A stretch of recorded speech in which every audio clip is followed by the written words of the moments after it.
नमस्ते आप सभी को। मैं सुभाषिनी कुमार आप लोगों का पुनः स्वागत करती हूँ आज के साईं बाबा पठन श्रृंखला में। आज आप लोगों के समक्ष मैं साईं बाबा उपन्यास के चौथे अध्याय से जो 11वां दृश्य है उसका पठन प्रस्तुत करने जा रही हूँ। जौहर अली की विनती पर गांव के मुखिया ने दरगाह के लिए जगह दे दी। सारे गांव ने भी उसके लिए अनुमति दी थी। मुसलमान भाइयों की बहुत दिनों की मुराद पूरी होने जा रही थी। वे तुरंत उसे पूरा करने में लग गए थे। उनमें से कुछ मिस्त्री थे, उनके मार्गदर्शन में काम शुरू हुआ। कोई पत्थर, कोई ईंट तो कोई छीनी हथौड़ा ला रहा था। विविध सामग्री इकट्ठा हो रही थी। जौहर अली भी एकाध चक्कर लगा आता था, काम आदि देखता, कुछ सूचनाएं देता और लौटता। अब तो सारा मुस्लिम समुदाय ईदगाह के काम में जुट गया था। एक बार जौहर अली ईदगाह के पास आया तो सभी लोग भी उसके आसपास इकट्ठा हो गए। सलाम अलैकुम। वालेकुम अस्सलाम। वह एक बड़ी सी चट्टान समान पत्थर पर बैठ गया। काम लगभग खत्म हुआ था और सहज ही बाकी लोग भी उसके आसपास आकर बैठ गए।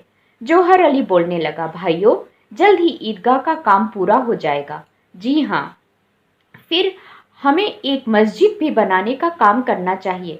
मैं यहाँ के लोगों से कहलवा कर उसके लिए ज़मीन दिलवा दूंगा। आपकी बहुत बहुत मेहरबानी होगी। इस्लाम के लिए इतना तो करना ही होगा ना। अल्लाह का काम है, हम करेंगे। आप हमारे साथ हैं तो सब कुछ हो सकता है। आप जो कहते हैं वह दिखाते हैं और इसमें कोई शक ही नहीं है। जौहर अली मुस्कुराया। उसे अपनी तारीफ अच्छी लगती थी। वह बड़ा है, महान है, लोग उसे मानते हैं। यह सब देखकर उसे अच्छा लगता था और उसकी ऐसी ही दिली ख्वाहिश थी कि वह पूरी हो रही थी। इसकी उसे अभिमान भी हो रहा था और साथ साथ खुशी भी। ठीक है, बस सब कुछ करेंगे, लेकिन एक बात है जो मैं आप सबको बताना चाहता हूँ। आप सबको मिलजुल कर रहना चाहिए, आपस में लड़ना नहीं चाहिए और सबको मेरा मुरीद बनकर रहना चाहिए। लोग मुस्कुराए। आपको यह सब कहने की ज़रूरत नहीं है, हम पहले से ही आपके मुरीद हैं, लोगों ने कहा। जी ठीक है, अब मैं चलता हूँ। खुदा हाफिज। खुदा हाफिज। वह फिर अपने ठिकाने लौटा। वहाँ कुछ बीमार लोग उसकी प्रतीक्षा कर रहे थे। उनको जांचकर उसने कुछ दवाई दी और भेज दिया। फिर भंगू आ गया। भंगू जी, बेटा एक काम करोगे? कहिए। पिछली बार तुम जो गोश्त ले आए थे वह बड़ा स्वादिष्ट था। तो भंगू थोड़ा सा घबरा गया। अब फिर यह मांस मांगेगा क्या? कारण पिछली बार उसे काफी परेशानी उठानी पड़ी थी।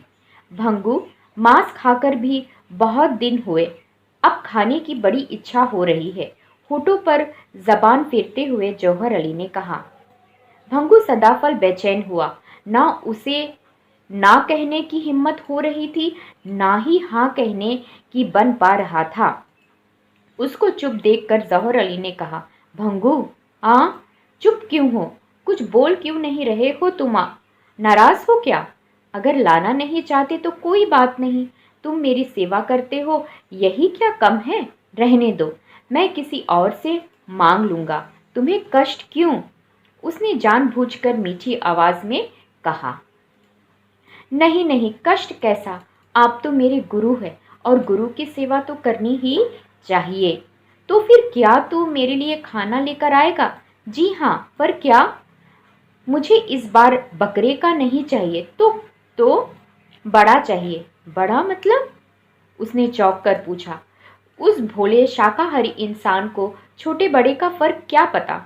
मुस्कुराते हुए जौहर अली ने कहा, अरे बड़ा यानी गाय का। इतना कहकर वह भंगू की प्रतिक्रिया आजमाते हुए अपनी सुरमई आंखों से उसे घूरने लगा। गाय का मांस? भंगू को जैसे चक्कर ही आ रहा था। वह तो जैसे जमीन पर गिरते गिरते बच गया। भंगू, ऐसा क्या हुआ? कुछ नहीं, मन पर नियंत्रण रखकर उसने कहा। उसे तो यही लगता कि गुरु उसकी परीक्षा ले रहा है, नहीं तो मुझ जैसे हिंदू को ऐसा काम करना थोड़े ही बताता। यह कसौटी का वक्त है, अपना उद्धार कर लेना है और दीक्षा लेनी है तो इस कसौटी पर खड़ा उतरना पड़ेगा। उसने सोच विचार कर कहा, ठीक है, लाता हूँ। तो तू मेरा सबसे लाडला मुरीद है, तुम्हारा उद्धार होगा और जल्द होगा। उसके मन की भावनाएं को टटोलते हुए उसने कहा। अपने मन की बात उसके मुंह से सुनकर भंगू भी खुश हुआ और खुशी खुशी लौटा। रात वह गाय का मांस लेकर आया। उसके लिए उसने बहुत परेशानी उठाई थी। वह सबसे पहले मुस्लिमों के मोहल्ले में गया। वहां कसाई कहाना ढूंढकर मन को दृढ़ बनाकर उसने 2 किलो मांस खरीदा। एक मुसलमान औरत से मिलकर और उसे विनती कर उसका रसा बनवा लिया। उसे कोई नहीं देखे इसकी पूरी दक्षता ली थी। भंगू नजर आते ही जौहर अली को बहुत खुश हुई। वह बैठे बैठे यूं उछल पड़ा जैसे भूखा बच्चा माँ को देखते ही खुश होता है, वैसे ही वह खुश हो उठा। उसके होठों से लार टपकने लगा। आ आ भंगू आ। भंगू पास आया और रसे का बर्तन नीचे रखा। थाली निकाल दी। रसा अभी गर्म ही था। वो लाल लाल रसा देखकर जौहर अली दिल ही दिल में बहुत खुश हुआ। भंगू जी, बड़े का मिला ना? हाँ। कहाँ से लाए? तुम तो हिंदू। गुरु सेवा करनी है तो गुरु का हर काम करना चाहिए ना। आप ये मत पूछिए मैं यह सब कहाँ और कैसे ले आया। आप खा लीजिए, मैं चलता हूँ। हाँ हाँ, तुम जाओ, मैं अभी ही खा लेता हूँ। मैंने तुम्हारी परीक्षा ली और तुम उस परीक्षा में खरे उतरे।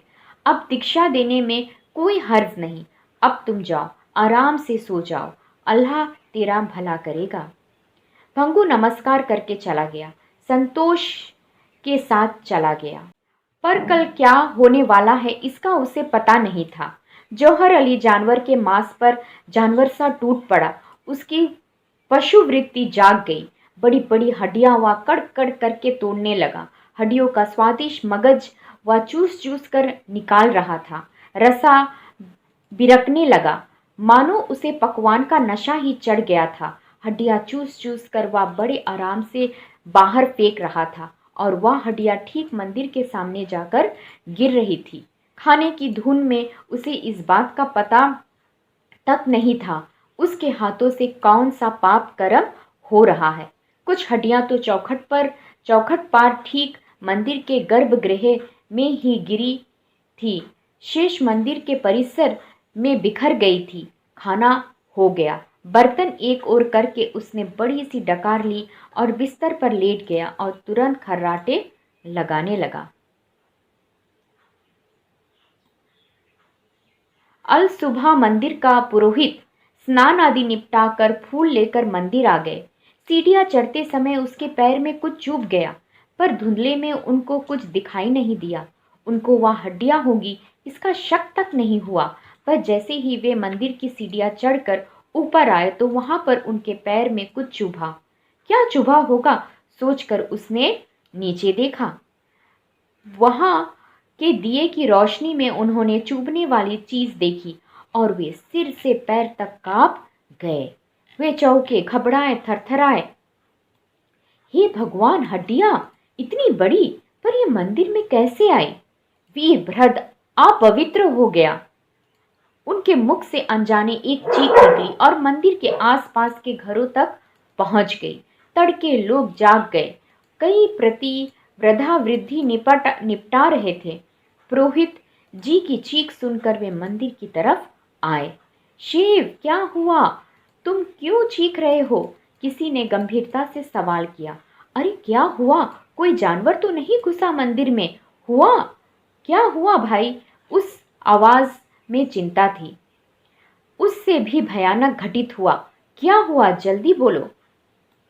बताता हूँ, ये देखो, ये हड्डियां किसी ने मंदिर में और मंदिर के परिसर में फेंकी है। बाप रे, यह तो बड़ा भयंकर हुआ। हे भगवान, अब तो मंदिर भ्रष्ट हुआ। ये क्या हुआ? अब भगवान का क्रोध होगा। हाँ बिल्कुल, फिर महामारी आएगी, संक्रामकता फैलेगी। अब क्या किया जाए? एक अधेड़ व्यक्ति के सामने एक सवाल खड़ा हुआ। पहले मुखिया को बुलाओ। हाँ हाँ, कोई मुखिया के घर दौड़ पड़ा। लोग बाग चर्चा करने लगे।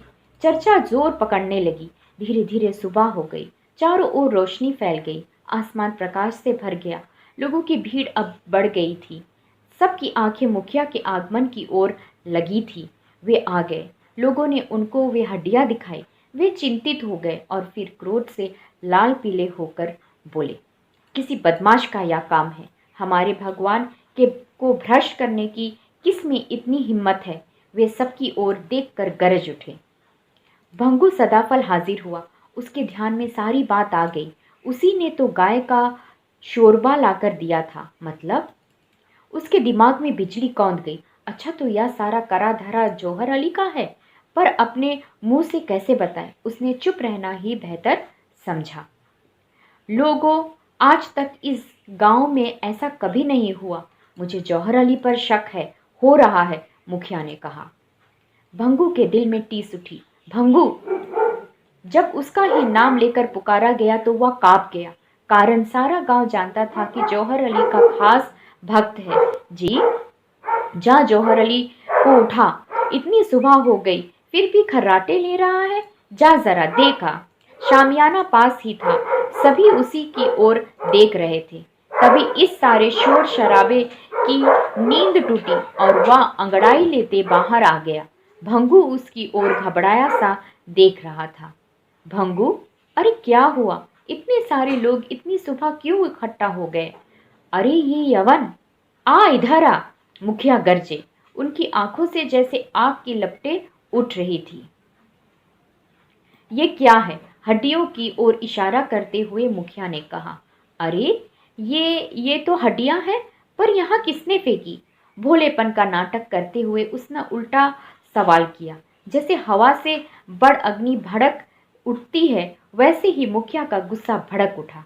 हम जानते हैं, या तुम्हारा ही काम है। तुमने हमारा मंदिर, भगवान सब भ्रष्ट कर दिया। तुम पर विश्वास करके हमने तुम्हें यहाँ रहने की अनुमति दी, ईदगाह के लिए जमीन दी, और तुम्हारे ये नाटक। चल निकल यहाँ से इसी वक्त। सबसे पहले इस गांव से बाहर निकाल दीजिए। आखिर यवन, झूठ बोलकर तूने मंदिर को भ्रष्ट किया। सीधी बात मानकर यहाँ से निकल जा, नहीं तो हम ही तुम्हें यहाँ से हकाल देंगे। लोग गुस्से में थे। जौहर अली ने लोगों का राग रंग समझ लिया। भीतर से डर गया। अनजाने सबसे बड़ा अपराध हो गया था, वह या जान गया था। फिर भी आखिरी कोशिश करने की खातिर उसने हाथ जोड़कर कहा, भाइयों, मैंने ये हड्डियां नहीं फेंकी और मैं नहीं जानता किसने फेंकी है, पर जिस किसी ने फेंकी है वह बड़ा नीच आदमी है, पर वह मैं नहीं हूँ। कृपया गलतफहमी में मत रहिए। मैं किसी भगवान का अपमान भला क्यों करूँगा? मेरे लिए जैसे अल्लाह वैसे वीरभद्र, मैं उसे कैसे भ्रष्ट कर सकता हूँ? ये तो मीठी मीठी बातें करना जानता है। उसकी बातों में मत आना। ये ही गुनहगार है। उसे पहले बाहर निकाल दो, पहले उसे भगाओ। लोग उसकी मीठी मीठी बातों के बीच में ही रोक कर चिल्लाने लगे। ठीक है, आप अगर मुझे निकाल कर बाहर ही करना चाहते हैं तो मैं जाता हूँ। मैं आपके उद्धार के लिए आया था, पर यहाँ आपका मुझ पर विश्वास नहीं है तो मैं यहाँ से चला जाता हूँ। मैंने कोई गुनाह नहीं किया है, फिर भी आपसे माफ़ी मांगता हूँ। उसने हाथ जोड़कर कहा और फिर शामियाने की ओर जाकर अपनी चीज़ें समेटने लगा। भंगू उसकी सहायता करने लगा। सूरज काफ़ी ऊपर चढ़ने के बाद जौहर अली ने गांव छोड़ा। गांव वालों ने जय जयकार की। मुखिया जी जय, मुखिया जी जय। ईदगाह का क्या करेंगे? फिलहाल तो उसका काम रोक दीजिए, आगे सोचेंगे। अब तो किसी पर उपकार करने के दिन ही नहीं रहे। चलो, अच्छा हुआ गांव की आपदा टली।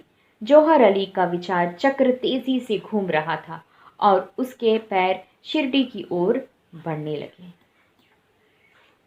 नमस्ते श्रोताओं, तो ये था साईं बाबा उपन्यास के चौथे अध्याय का और 11 भाग, और यहीं पर हमारा चौथा अध्याय जो है वो समाप्त होता है। आप सभी के सहयोग के लिए बहुत बहुत धन्यवाद।